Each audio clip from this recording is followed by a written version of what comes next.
2013 година областното ръководство на политическа партия ГЕРБ започва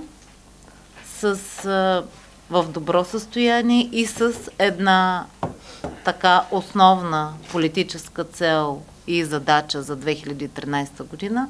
Това са спечелването на парламентарните избори през лятото.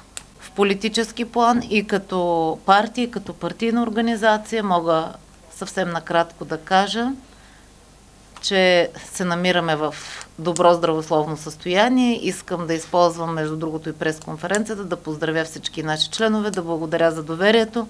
Вчера отново разписах съответните документи и протоколи за приемането, мисля, че бяха около 50 нови члена на организацията.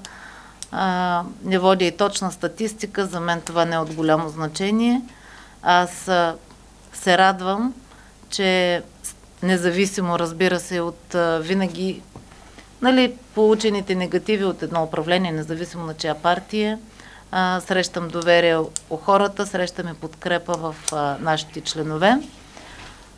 В всички общински структури на областта мисля, че партийните ни организации, нашите членове са готови да посрещнат изборната година. Радвам се, че общините, управлявани от кметове на политическа партия ГЕРБ, Нова Загора и Твърдица, приключиха една изключително успешна 2012 година.